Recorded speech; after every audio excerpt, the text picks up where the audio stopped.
आपको पता है कि टाटा मोटर्स इस टाइम दोहरी लड़ाई लड़ रहा है। कैसे, मैं आपको समझाता हूं। वैसे एक चीज से आप एग्री करोगे कि टाटा ने एक आम भारतीय आदमी को ईवी का स्वाद चखाया, जैसे कि वो नेक्सॉन लेकर के आई ईवी के अंदर, ईवी मैक्स भी आई उनके बाद में, उसके बाद में इनकी टियागो आई, टिगोर भी आई, कर्व वगैरह भी आई, और अब जाकर के जो है वो आई है हैरियर ईवी। हैरियर ईवी का आज का वीडियो है, लेकिन ये क्या चीजें चल रही है मार्केट के अंदर, ये सारी चीजें मैं आपको यहाँ पर बताने वाला हूँ। इस सेगमेंट में आते आते टाटा ने बहुत देर कर दी, और इसका पूरा का पूरा फायदा किसने उठाया आप सब लोगों को पता है। जैसे कि महिंद्रा ने देखा कि इतना जल्दी वो नहीं लेकर के आ रहे हैं, तो उन्होंने अपनी दो विचित्र से दिखने वाली गाड़ियां जो है ना वो निकाल दी और बहुत ही जबरदस्त वाली मार्केटिंग करी, जिसकी वजह से उन गाड़ियों को काफी खरीदा भी गया। ऐसा नहीं कि वो प्रोडक्ट खराब हैं, लेकिन उस चीज के अंदर क्या हुआ कि टाटा एक तो लड़ाई लड़ रहा है कि अपने वर्चस्व को दोबारा से हासिल करने की, स्पेशली इस सेगमेंट के अंदर, और अगर उसको हासिल करना है तो उनको उन गाड़ियों से एक बेहतर प्रोडक्ट देना पड़ेगा, साथ के साथ फीचर्स भी तगड़े देने पड़ेंगे, और ये सारी चीजें तो देंगे ही देंगे, और प्राइस जो है ना वो भी आपको कम रखना पड़ेगा, ताकि जो रुझान जो लोगों का वो उन प्रोडक्ट की तरफ हो गया है वो जाकर के वापस से हैरियर के तरफ शिफ्ट हो जाए। अब क्योंकि टाटा ये एक एसयूवी सेगमेंट के लिए फाइट कर रहा है, तो एक प्रॉपर एसयूवी ना सिर्फ दिखाई देनी चाहिए बल्कि होनी भी तो चाहिए, और यहीं पे ही टाटा के लिए एक बहुत तगड़ा एडवांटेज निकल करके आया है। उन्होंने यहाँ पर जो है क्वाड ड्यूल मोटर दे दी, मतलब कि ये जो है ऑल व्हील ड्राइव है, आगे भी आपको मोटर लगी हुई मिलेगी, आपको पीछे भी, जिसकी वजह से ये एक प्रॉपर एसयूवी होती है ना वो कहलाई जा सकती है। और दूसरी सबसे तगड़ी चीज ये है हैरियर की कि इसका एक जो ट्रेडिशनल और क्लासिक लुक आती है ना एसयूवी की, वैसी दिखाई भी देती है ये गाड़ी। मतलब दूर से एक एसयूवी जो वाला जो है ना फील वो जरूर आता है, ना कि ये कोई भी फंकी लुक के साथ में नहीं गए, जिसकी वजह से एक एडवांटेज जो है वो जरूर मिलेगा। कुछ लोग इसके ऊपर आर्ग्यू भी कर सकते हैं, क्योंकि ये तो पहले से ही ऐसा डिजाइन दिखाई देता है, तो बहुत ज्यादा लोग इसको नोटिस नहीं करते हैं। एक नॉर्मल हैरियर की तरह निकल जाती है बगल से, तो मुड़ मुड़ करके जो लोग इतना नहीं देखेंगे जितना कि एक नए डिजाइन को जो है ना वो लोग देखते हैं, किसी फंकी लुक को जो है ना वो देखना पसंद करते हैं। गाड़ी के पास जैसे जाता हूँ अनलॉक हो जाती है, दूर जाता हूँ लॉक हो जाती है। वैसे आप इस गाड़ी को 3-4 तरीके से जो है ना लॉक अनलॉक कर सकते हैं। फिजिकल की तो देते ही देते हैं, डिजिटल की जो है आपके फोन के थ्रू भी आप किसी को शेयर कर सकते हो। एक NFC का जो कार्ड है वो भी देते हैं ये लोग कि NFC को टैप करो और आप इस गाड़ी को मतलब कि एज ए की जो है ना उसका इस्तेमाल कर सकते हो। सेफ्टी के हिसाब से आप यहाँ पर स्टिकर भी देख रहे होगे कि बी एनकैप के अंदर जो है गाड़ी 5 स्टार लेकर के आई है, और यहाँ पर स्कैनर भी है, तो आप स्कैन करके इसका प्रॉपर पूरी रिपोर्ट देख भी सकते हो। खैर टाटा की गाड़ी है, इतना तो समझा ही जा सकता है कि सुपर सेफ जो है ना ये गाड़ी मिलेगी इस बार। और इसके अंदर फीचर्स भी भैया अनाप शनाप वाले दिए गए हैं, जैसे कि अपने आप जो है वो चाबी से आप इस गाड़ी को पार्क कर सकते हो, या अंदर बैठे बैठे भी पार्क कर सकते हो ऑटो, मतलब कि बिना आप स्टीयरिंग के ऊपर हाथ वगैरह लगाए हुए अपने आप जो है ये गाड़ी पार्क वगैरह हो जाती है। लास्ट 50 मीटर्स का जो है रिकॉर्ड भी रखती है, अगर कहीं पे आप फंस रहे हो तो आप उसको बटन को दबा दो, पीछे जो है 50 मीटर तक की ये मेमोरी रखती है, 50 मीटर जो है वो बैक हो जाएगी अपने आप। तो ये कुछ एक अच्छे फीचर्स जो है ना जो काम आने वाले हैं प्रैक्टिकल लाइफ के अंदर, ऐसे सारे फीचर्स जो है वो इस गाड़ी के अंदर दिए गए। इस गाड़ी को ऑटो पार्किंग के लिए ना मतलब कि थोड़ा सा खुला एरिया जरूर चाहिएगा, ठीक है। बहुत कंजेस्टेड इलाके के अंदर थोड़ा सा ये झिझकती है पार्क होते टाइम। तो यहाँ पर अगर मैं टायर साइज की बात करता हूँ तो 245/55 R19 जो है 19 इंच के व्हील इसके अंदर दिए गए हैं, और ये टायर जो है ये काफ़ी आपको अच्छे लगेंगे रोड के ऊपर, बहुत ज़्यादा नॉइसी वगैरह जो है मेरे को नहीं लगे। ये गुडियर के जो है वो टायर दिए गए हैं, और इस हिसाब से टायरों को चूज़ करते हैं कि बहुत ज़्यादा जो है ना ज़्यादा से ज़्यादा गाड़ी जो है वो रेंज निकाले। ईवी के अंदर खास तौर पर ये सारी चीज़ें देखी जाती हैं। बाहर से चारों तरफ से आपने गाड़ी को देख ही लिया है, और मेरा और आप भी एग्री करेंगे इस बात से कि अगर आप एसयूवी सेगमेंट में खास तौर पर 20-25 लाख से ऊपर की गाड़ी लेते हो एसयूवी सेगमेंट के अंदर, तो वो दिखाई भी देनी चाहिए, और एक सोबर एसयूवी वाला लुक उसके अंदर होना चाहिए। वो है इस गाड़ी के अंदर, बहुत ही टशनी लुक के साथ में जो है ना ये गाड़ी आती है। खैर बाहर की सारी चीज़ें मैंने आपको दिखा दी है, अंदर भर भर के इसके अंदर फीचर दिए गए हैं। अंदर चलते हैं, बैठ करके बात करते हैं क्या कुछ आपको मिलने वाला है। रेंज वगैरह के बारे में भी जो है वो डिस्कशन करेंगे कि रेंज ये कितनी निकालती है, प्रैक्टिकल है भी कि नहीं है। एसयूवी तो निकाल दी, लेकिन रेंज कितनी निकालती है। चलिए अंदर चलते हैं। अच्छा, एक चीज़ जो मैं आपको बतानी भूल गया कि भैया इसके बोनेट में भी डिग्गी दी गई है मतलब कि फ्रंक दिया गया। आजकल फ्रंक का बहुत ज़्यादा ट्रेंड है, और दे भी क्यों ना, क्योंकि आगे इंजन वगैरह तो होता नहीं है मेरे भाई, तो काफ़ी अच्छा जो है ना वो जगह मिल जाती है। तो इन्होंने भी इस जगह को यूटिलाइज़ किया है। ये 17 kg जो है ना वो मैक्सिमम वेट वगैरह ले सकता है इसके अंदर। हालांकि आप अपने चार्जर वगैरह रख सकते हो, या कोई भी अपना कोई भी छोटा मोटा बैग वगैरह सामान वगैरह जो है ना रख सकते हो, या कुछ छुपाने की चीज़ भी रख सकते हो। अगर किसी को नहीं पता है, जो नॉर्मल हैरियर है, तो किसी को क्या ही पता कि आगे इसके अंदर फ्रंक दे रखा है।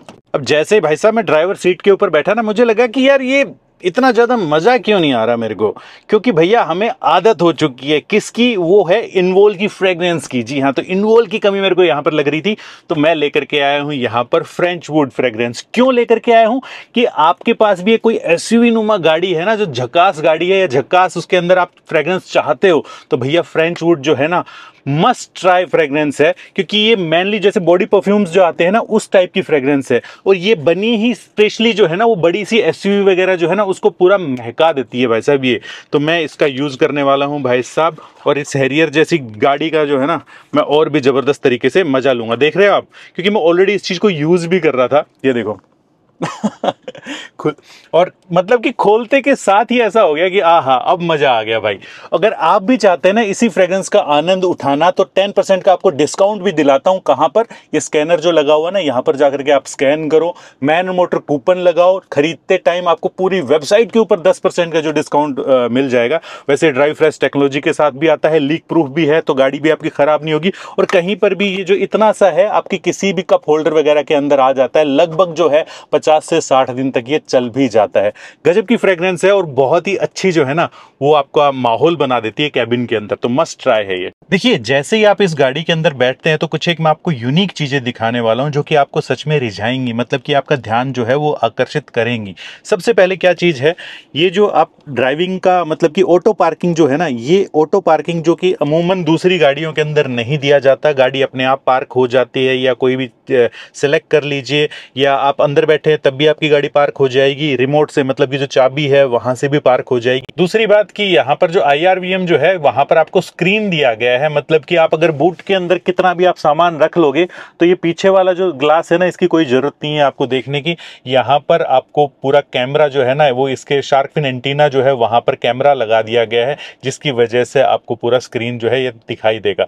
अगर आप मेरी तरीके से हैं, थोड़े से ट्रेडिशनल चीजों को वो पसंद करने वाले, तो आप इसको बंद कर लीजिए, और फिर जो है ये आपका मिरर का वैसे भी काम जो है ना वो कर सकता है। तो ये भी एक अच्छी चीज है, उसमें कोई दिक्कत वाली बात है नहीं। लेकिन हाँ, एक अड़चन थोड़ी सी जरूर आ सकती है कि जैसे कई बार होता नहीं कि तुरंत यार अपना बैठते ही एक बार आदमी चेहरा देखता है यूं, ठीक है, वो वाली चीज नहीं आपको मिलेगी। उसके लिए आपको फिर से बंद करना पड़ेगा, फिर ऑन करना पड़ेगा, क्योंकि नहीं तो स्क्रीन के अंदर आप क्या ही देख पाओगे। एक और चीज जो आपको यहाँ पर जो है वो थोड़ी सी अट्रैक्टिव लगेगी, इतना बड़ा सा जो है ना वो यहाँ पर पैनोरामिक सनरूफ दे दिया गया है। पैनोरामिक सनरूफ है, पूरा का पूरा धूप आ जाती है अंदर। वैसे ग्लास आप बंद कर सकते हैं, मैं तो पूरा का पूरा ही बंद रखता हूं भाई साहब, क्योंकि अपना जो है ये नॉर्थ इंडिया की तरफ ना आप इसको ना ही प्रेफर करो तो ठीक है, सनरूफ की गाड़ियां जो है। बाकी और क्या चीजें हैं, और क्या चीज है इसके अंदर जो है वो ड्राइविंग के मोड जो है वो दिए गए हैं। आप देख पा रहे होगे कि ये नॉर्मल मोड है, फिर इसके अंदर जो है स्नो मोड आता जाता है, मड का भी है इसके अंदर, अलग अलग जो है ना वो आपको मोड दिखाई देंगे। सैंड वगैरह का भी है, ये रॉक क्रॉल वगैरह जो है उसके अंदर, या आप कस्टम जो है वो भी आप कर सकते हैं। इसके अलावा मेरे को यहाँ पर जो सबसे ज्यादा बेहतरीन चीज जो लगी ना, वो लगी कि भैया इसके अंदर डोल्बी एटमॉस जो है ना वो साउंड दी गई है। JBL ब्लैक जो है ना वो सिस्टम इसके अंदर दिया गया है, मतलब कि ऐसा पूरा का पूरा एक्चुअल के अंदर आपको थिएटर वाली जो है ना फील देती है। सराउंड साउंड जो है ना वो आपकी आती है। ये डोल्बी का डेमो हमने लेकर के देखा, कुछ भी जो चीज चला करके देखी हमने, तो क्या धंधना जाती है ऐसी गाड़ी, और अलग अलग जो है ना वो कोनों से इसके अंदर अलग अलग बीट्स की आवाज आती है, तो मजा आ जाता है उसके अंदर। गाड़ी ऐसी हो, बाहर बारिश हो रही हो, ये वाला सिस्टम हो, कहीं पर भी लगा करके इलेक्ट्रिक के अंदर आप मजे कर सकते हो, कुछ भी देख सकते हो। फिलहाल मैं इसकी रेंज से अवगत करवा देता हूं। देखिए 481 का जो है मेरे को दिखा रही है, 96% की जो है ये बैटरी है इसके अंदर। अब इसके अंदर जो बैटरी की बात करिए तो 65 किलोवाट आवर की बैटरी आती है, 75 किलोवाट की बैटरी आती है। मैं आपको थोड़ी सी प्रैक्टिकल चीजें आपको यहाँ पर बताने वाला हूँ, जो कि आपकी बड़ी बैटरी पैक जो है ना वो लगभग आपका निकाल देगा प्रैक्टिकल वर्ल्ड के अंदर 450 से लेकर के 500 के बीच की रेंज। मतलब कि कंडीशन के ऊपर डिपेंड करता है, आप किस तरीके से उसको चलाते हो उसके ऊपर डिपेंड करता है, ठीक है। ऐसे ही जो 65 किलोवाट वाली बैटरी है वो आपका निकाल देगी 350 से लेकर के 400 420 के आसपास तक की जो है ना वो रेंज निकाल देगी प्रैक्टिकल वर्ल्ड के अंदर। हम प्रैक्टिकल चीज़ों की बात करते हैं, जो कंपनी क्लेम करती है तो 627 करती है मैक्सिमम वाली की, मतलब कि बड़ी वाली बैटरी की, और 538 जो है वो करती है आपकी छोटी वाली बैटरी की क्लेम। अब एक चीज़ मैंने जरूर नोटिस करी है थोड़े से यहाँ पर कि देखिए सुधार तो डेफिनेटली है। एक जो शुरुआत से समझा जाता था ना कि टाटा की गाड़ियों के अंदर फिट एंड फिनिश का जो है वो थोड़ा सा आपको इशू मिलने वाला है, तो पैनल गैप ऐसा नहीं कहूँगा कि बिल्कुल भी नहीं है, थोड़ा बहुत जो है वो मैं आपको दिखा भी सकता हूँ। यहाँ पर आप यहाँ पर देख पा रहे होंगे कि अच्छा खासा, और ये इक्वल आपको नहीं लगेगा, ये थोड़ा सा ऊंचा लगेगा, ये थोड़ा सा डाउन लगेगा, ऐसा ही थोड़ा सा आपको उस साइड भी जो है ना वो दिखाई देगा। तो कहीं कहीं पर जो है ना वो हर जगह आप नहीं कह सकते कि ऐसी चीज़ें हैं, लेकिन कहीं कहीं पर ऐसी चीज़ें आपको दिखाई दे जाएंगी। लेकिन उसके बावजूद भी इन्होंने बहुत ही एहतियात बरता है, फिट एंड फिनिश के अंदर जो है काफ़ी अच्छा इंप्रूवमेंट इन लोगों ने दिखाया है। अब इस गाड़ी को चलाएंगे और चलाते हुए एक बार ऑफ रोडिंग का भी मजा लेते हैं, बाकी एक बार दूसरी चीज़ें भी आपको देखता हूँ। ऑफ रोडिंग को ट्राई करते टाइम मैं आपको इसका अप्रोच, डिपार्चर एंगल जो है वो सारी चीज़ें आपको समझाऊंगा क्यों है ये इस सेगमेंट के अंदर प्रॉपर जो है ना एसयूवी। अगर आप सच में एक एसयूवी लवर हैं और इस सेगमेंट के अंदर इतना पैसा खर्च कर रहे हैं तो इस गाड़ी को क्यों चूज करना चाहिए आपको, ठीक है। तो दोस्तों अब गाड़ी को चलाते हैं और फिर देखते हैं कि किस टाइप की ये गाड़ी चलती है। वैसे चलने में तो नो डाउट यार मजे ही आएंगे, और वैसे भी इसके अंदर तो बूस्ट मोड वगैरह भी दिया गया है, लेकिन क्योंकि हम थोड़ा सा पहले आपको नॉर्मल चला करके ही दिखाएंगे। ड्राइव के अंदर लगाया मैंने इसको और हैंड ब्रेक डाउन, और अब इस गाड़ी को थोड़ा सा चलाते हैं।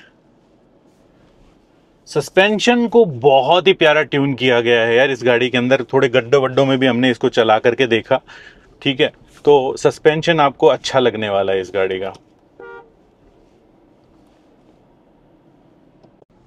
ये देख रहे हो, ये नॉर्मल मोड के कमाल है, मतलब कि सिर्फ नॉर्मल मोड के अंदर इतना जबरदस्त पुश मिलता है इसको, कोई स्पोर्ट्स मोड के अंदर क्यों ही लगाएगा या बूस्ट मोड के अंदर क्यों लगाएगा। वो तो यार ये चीज होती है कि 0 to 100 6 पॉइंट कुछ सेकंड के अंदर एक नॉर्मल लाइफ के अंदर ये क्या चीज वैल्यू ऐड कर रही है आपके उसके अंदर, क्योंकि ये तो आपको कंपटीशन के साथ में लड़ना है ना। तो इस वजह से जो है ना ये चीजें आपको देनी पड़ेगी। हमारी वाली इतनी तेज है भाई, लेकिन एक नॉर्मल रूटीन लाइफ के अंदर अगर आप इसको ले रहे हो तो नॉर्मल मोड भी आपके लिए बहुत रहेगा, बहुत। और वैसे भी जो इसका बूस्ट मोड है जो कि 0 to 100 6 पॉइंट कुछ सेकंड के अंदर हो जाता है, वो सिर्फ आपका ऑल व्हील ड्राइव वाली जो आती है ना उसी के अंदर ही है ये, ना कि आपके जो नॉर्मल वाली जो गाड़ी है आती है रियर व्हील ड्राइव उसके अंदर नहीं है। प्यारा कंट्रोल है। खैर कंट्रोल से तो मतलब कि हैरियर पहले भी बड़ा फेमस थी, उसमें कोई दिक्कत वाली बात है नहीं, कंट्रोल पहले भी अच्छा था हैरियर का। तो मेनली टाटा क्या चाहती है और जो टाटा ने चाहा क्या वो हासिल कर पाई टाटा? मैं तो समझता हूं कि यस। कैसे, किस हिसाब से? एक तो इनको एक कंपटीशन को जवाब देना था, जवाब दिया इन्होंने, बहुत ही जोरदार जवाब था ये टाटा का। कैसे? इन्होंने तो थोड़ी सी फीचर रिच गाड़ी दी, फीचर थोड़े से ज्यादा बेहतर दिए इन्होंने, ठीक है, और एक डिजाइन जो है प्रॉपर एसयूवी वाला दिया। एक ना सिर्फ डिजाइन इन्होंने एसयूवी वाला दिया बल्कि ऑल व्हील ड्राइव, मतलब कि 4x4 वाला हिसाब किताब है वो भी इन्होंने दे दिया, जिसकी वजह से एक प्रॉपर एसयूवी जो है ना ये कहलाई। और सबसे बड़ी बात कि इन्होंने प्राइस भी जो है ना बेइंतहा, जैसे कि उन लोगों ने कंपटीशन बढ़ा करके देती है ना, तो वो वाले प्राइस भी इन्होंने नहीं रखे, प्राइस भी बड़े ही वाजिब रखे, जिसकी वजह से 10,000 बुकिंग के जो मतलब कि जो नंबर है उसको ऑलरेडी क्रॉस कर चुकी है ये गाड़ी। इसमें भी कोई ताज्जुब की बात नहीं है भाई, ठीक है। तो टाटा ने भरपूर कोशिश करी है कि फिर से उनको वो मुकाम जो है ना उनका हासिल हो जाए, क्योंकि सिंपल सी बात है यार, इन्होंने अपना पौधा वोधा लगाया, बीच में लोगों को ईवी वगैरह का स्वाद दिखाया, चखाया, अब फल कोई और जा करके तोड़ ले तो टाटा को कैसे बर्दाश्त होगा? सिंपल सी बात है। तो इन्होंने इस सेगमेंट के अंदर भी जो है ना इस टाइप की गाड़ी दे दी कि नहीं भैया, बादशाह अगर है तो वो हम लोग आगे भी इसको कायम रखेंगे। अब देखते हैं कि जवाब दूसरी तरफ से क्या आता है। मैं तो कहता हूं कि जवाब बिल्कुल आना चाहिए, क्योंकि इसमें फायदा जो है वो हमेशा ग्राहक का होता है।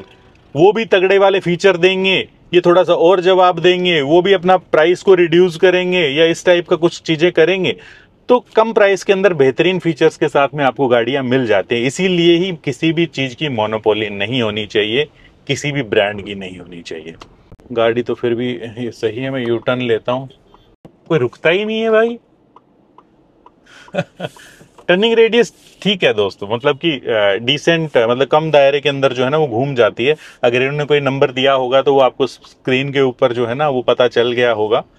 मैं हालांकि कोई विशेष नंबरों के लिए मतलब कि फ़ैन नहीं हूँ, जो प्रैक्टिकल चीज़ें दिखाई दे रही हैं वो ज़्यादा बढ़िया है, वैसा ही मैं आपको बता देता हूँ। हाँ, बात रही कंफर्ट की, तो इसके अंदर 3 वे एडजस्टेबल आपको सीट जो है वो 3 मेमोरी फंक्शन के साथ में आती है। को ड्राइवर वाली भी आपको इलेक्ट्रॉनिक एडजस्टमेंट के साथ में मिल जाएगी। और पीछे भी जो है वो मेरे ख्याल से 3 एडल्ट्स आराम से बैठ सकते हैं। पीछे जो है मेरा दोस्त बैठा हुआ है, तो वो 2 वैसे ही और भी बैठा सकते हैं। वैसे एक ही मुश्किल से झेला जाता है, 2 को और कैसे झेलूंगा। खैर, इलेक्ट्रिक गाड़ियों की ये तो है भैया, ये किसी भी मतलब कि चाहे वो डीजल हो, चाहे पेट्रोल हो, चाहे वो एनए हो, चाहे टर्बो हो, सबकी वाट लगा देती हैं। मतलब परफॉर्मेंस वगैरह के अंदर, टॉर्क वगैरह के अंदर भी, मतलब कहीं पर भी चढ़ जाती है, कहीं पर भी कुछ भी कर लेती हैं। तो ये तो चीज़ है। मैं, आप कहते तो 1 सेकंड बूस्ट मोड लगा करके देखूं क्या इसका, मतलब कि ज़रूरत बिल्कुल भी नहीं है, लेकिन अगर दिया है फंक्शन तो मतलब कि क्या ही दिक्कत है। बूस्ट मोड एक्टिवेटेड और आगे है जाम। ओ भाई साहब,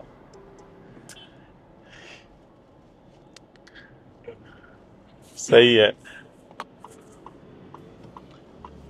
यू टर्न लेते लेते थक चुके हैं भाई हम।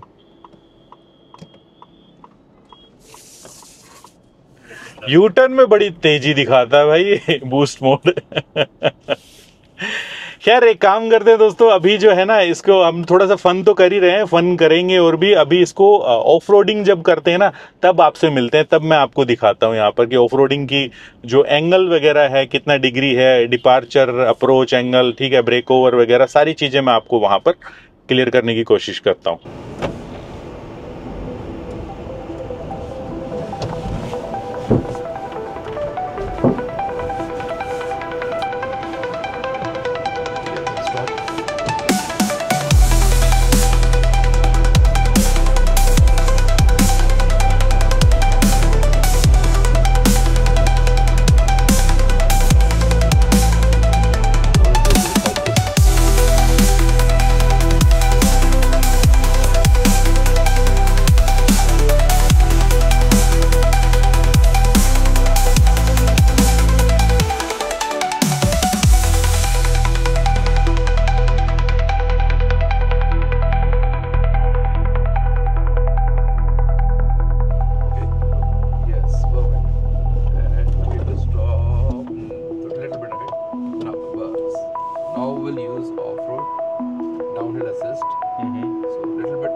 तो 100 बात की एक बात करते हैं भाई साहब, क्या आपको ये टाटा हैरियर ईवी कंसिडर करनी चाहिए? 100% करनी चाहिए। क्यों?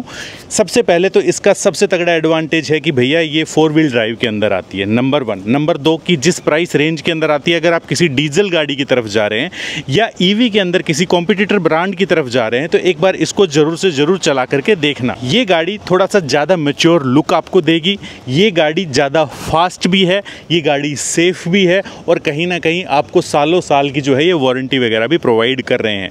मेरे को कमी क्या लग रही है इस गाड़ी के अंदर, मुझे एज सच कोई कमी नहीं लगी। अगर ये अपनी सर्विस वगैरह को सुधार लेते हैं तो मुझे नहीं लगता कि इस गाड़ी को किसी भी तरीके से आप इसको कंसिडर ना करें।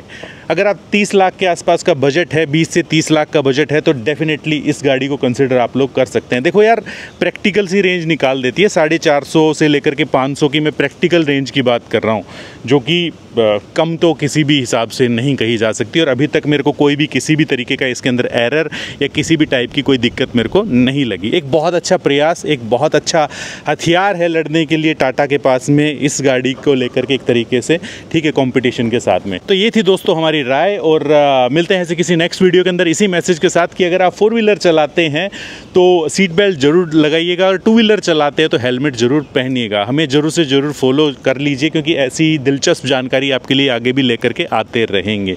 इंस्टाग्राम में भी जरूर फॉलो कर लीजिए, और हाँ, नीचे जो डिस्क्रिप्शन के अंदर लिंक दिया गया है वहाँ से अपनी गाड़ी के लिए परफ्यूम लीजिए और महकाइए उसको। मिलते हैं नेक्स्ट वीडियो में। जय हिंद, जय भारत।